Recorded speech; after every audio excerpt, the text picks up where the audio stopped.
Salve rapaziada, pelo 028 aqui, tô na sala da minha casa. E cara, hoje a gente fez um beat foda. Será o fim da série? Porque o beat tá massa, mano. Foi na sample do Ciro Daniel e do WB. E cara, quem não viu meu último vídeo falando sobre samples, assista lá, que talvez é um dos vídeos mais importantes que eu fiz nos últimos tempos. E daí eu vou mostrar aqui a sample. Primeiro aqui ela tocando tudo junto, depois cada elemento individual. Depois eu vou mostrar aqui que eu fiz no beat e o resultado final. Acompanha aí.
Antes de mostrar o beat completo, eu queria agradecer aí a todo mundo que mandou as samples no meu e-mail, pel028samples@gmail.com. Me mandem mais samples.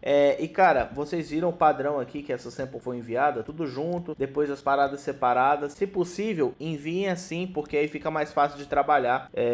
Porque apesar disso aqui tá só uma linha, a única coisa que eu usei tudo junto da sample foi esse início aqui. E essa linha aqui, por exemplo, aqui nos versos, no refrão, eu fui somando os bagulhos. Agora, não precisa... enfim, faz o que você quiser. Mas obrigado aí todo mundo que mandou as samples. Tiveram umas samples tão boas que eu simplesmente não consegui usar. Por quê? A única coisa que eu sei fazer é trap, mano. Então eu vou tentar transformar todas as samples em trap, porque é o que eu estou aprendendo a fazer, é o que eu faço melhor. Então tem algumas samples que são excelentes, mas eu não consigo enxergar elas em como transformar em trap, mas eu vou tentar, eu vou continuar trazendo aqui. Então valeu aí demais, comenta aí o que vocês acham, e agora vamos pro resultado final.